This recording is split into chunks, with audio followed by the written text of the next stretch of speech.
नेहमीप्रमाणे आपलं सगळ्यांच्या गाठीपाठी घेतोय आणि काय लाज आणि काय लपून काय ठेवायचं ते पहिलंच सांगितलं.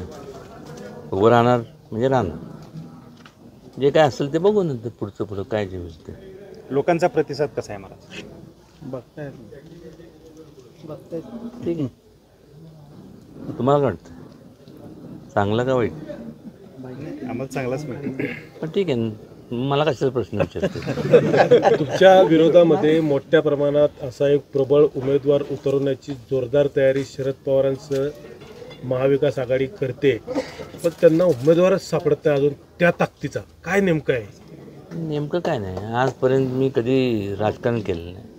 केलं तर संपूर्ण समाजकारण केलं, लोकहिताचं केलं आणि कधी कोणाच्या असं आडीविडी घेतली नाही, कधी कोणाला काय दुखवलं नाही. लोकांचं प्रेम आहे. शेवटी लोकशाहीतले राजे आहेत, ते ठरवतील काय करायचं आणि काय नाही. मी तरी काय बोलणार. मला साहेब आपली उमेदवारी कधीपर्यंत जाहीर होईल? आता इथं कुठलं रेन फॉरेस्ट ना, किंगबेरीच्या गुहेत गेल्यानंतर सगळे पक्षी बघितले. आता ते पक्षी काय ठरवतात ते मला कळलं, ते तर माझ्याबरोबर आहेत, बाकी मला काय माहिती. महाराजसाहेब, तुम्हाला अजूनपर्यंत चिन्ह जाहीर केलेलं नाही, मात्र त्याच चिन्हावरती तुम्ही आज संपूर्ण जिल्हा पिंजायचं पूर्ण ठाणलेलं आहे. अचानक घात होऊ शकतो का? काय तुम्हाला संकेत आहेत का नाही? वर्ण काय तुमच्याकडं हे येत आहे? वर्ण म्हणजे कुठनं वर्ण? इतक्यात मला वरती बोलू नका म्हणजे झालं. इतक्यात जात नाही मी. आहे लोकांची जोपर्यंत आहे, जोपर्यंत ताकद आहे तोपर्यंत लोकांची सेवा करणं, हे बघू सगळं. मला साहेब, परवा शरद पवारांनी कॉलर उडवली, तुमची स्टाईल केली, आव्हान दिल्याचा एक चर्चा सुरू आहे, काय सांगाल? काय बोलणार, ते वडीलधारी.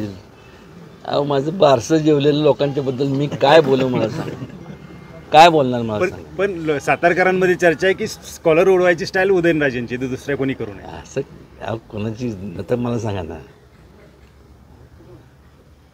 काय झालं. असंच मी कासला गेलो, घाटाच्या मंदिराच्या यात्रा होती. येताना प्रत्येकजण म्हणलं, कोण म्हणलं की रजनीकांतची अशी ती कॉलर आपलं हे गॉगल बिगल असं.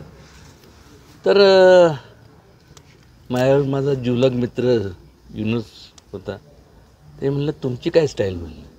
मी विचार केला, म्हणलं तर काय माझी काय स्टाईल, आपली काय स्टाईल म्हणलं मी कधी कोणाचं वाईट केलं नाही, लोकांच्या हिताचं काम केलं. मग म्हणलं काय म्हणलं, नाही काहीतरी केले पाहिजे. ठीक आहे म्हणलं, त्यानिमित्त एवढा अधिकार आहे मला, कोणी पण सांगू द्या, कोणी पण कुठे केव्हाही तयार आहे. म्हणलं आपण सगळ्यांचं हे केलं म्हणून दिस इज कॉल्ड स्टाईल म्हणून मी, बाकी काय नाही. तुम्हाला लोकांना वाटत झालं लई मोठी वीक आहे. आणि एकदा टीका पण झाल्या, कॉलरवाला पाहिजे काय ते. कॉलर मी आता घातली, या कॉलर काढून घ्या, नाहीतर काय पण काढून घ्या, पण लोकांचा जीव आहे तो तुम्ही काढून घेऊ शकणार नाही, कोणीच घेऊ आता बदललाय तुमचा, एक आता वेगळा कॉलरचा असं कुर्ता, एक वेगळं पण तुमच्या आता ह्याच्यात सगळं दिसतं. तसं नाही, काय माहिती आहे का, कुर्ता पायजा मी घालायचं, लोकांना वाटायचं लय मोठं बापाचं पोरगं दिसते बरं का. मग पॅन्ट शर्ट घेतलं तर लोकांना वाटतं, म्हणलं ही हे काय सोफिस्टिकेटेड टेक्नोक्रॅट. मग मी विचार केला, म्हणलं तर लंगोट तर घालून जाऊ शकत नाही, आता काय करायचं म्हणलं, अंग तर झाकलं पाहिजे. म्हणलं हे बरं वाटतं, मोकळं वाटतं, हवा खेळतीशी होती आणि गरमीच्या दिवसात चांगलं आहे. महाराजसाहेब, अनेक गाड्या तुम्ही उडवलेल्या आहेत, गाड्या चालवलेल्या आहेत, रेसिंगमध्ये सुद्धा तुम्ही एकदम सक्रिय होता. आता या राजकारणाच्या या रेसिंगमध्ये ह्या कुठल्या गाड्या धावत आहेत असं वाटतंय तुम्हाला? कुठल्या म्हणजे? नाही, मला फक्त माझी गाडी माहीत आहे, इतरांच्या कुठल्या धावणार आहे काय नाही. त्यांनी शेवटी प्रत्येकाला इच्छाशक्ती आहे, त्यांनी त्यांच्या गाड्या घेऊन फिराव्यात. महाराजसाहेब, शेवटचा प्रश्न, शशिकांत शिंदे, श्रीनिवास पाटील, पृथ्वीराज चव्हाण यांच्यामध्ये सगळ्यात जास्त मैत्रीचे संबंध तुमच्या कुणावर? सगळ्यांबरोबर. वैचारिक मतभेद असू शकतात, म्हणजे ह्याचा असा मी काय असं नाही विचारायचं. वैचारिक मतभेद म्हणजे कदाचित माझं चुकीचं असेल, त्यांचं बरोबर असेल, पण त्यांचे विचार त्यांच्यापाशी, माझे विचार माझ्यापाशी, चर्चेतनं आपण काय काय मार्ग काढू शकतो. आणि मग कोणाला कमी लेखाचा विषयच येत नाही. प्रत्येकजण आपापल्या ठिकाणी मोठं आहे.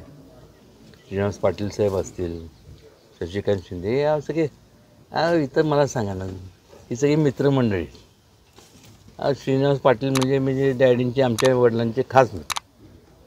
त्यांनी मला एकदा सांगितलं, दिल्लीत म्हणलं तुमच्या बारशाला मी होतो. मी त्या ह्याच्यात होतो, काय त्याला म्हणतात, पाळण्यात होतं. आता काय बोंबलं जातं म्हणलं, मला आठवत नाही आता काय. ठीक आहे, त्यांचा आशीर्वाद निश्चितपणे अपेक्षित आहे. ज्यांना कोणाला उभं राहायचं आहे राहून द्या. फक्त एक चांगलं झालं, हे अनेकदा तुम्ही सगळे म्हणतात ना, पावसामुळं सगळं झालं, देवाची कृपादृष्टी. पण मला वाटतं पाऊस पडावा, कारण की आज सगळ्यात जास्त लोकांची जे मोठं सगळ्यात हे राजकारण बिटकारण सोडून द्या निवडणुका. सगळ्यात महत्त्वाचा जो प्रश्न आहे तो आहे पाण्याचा.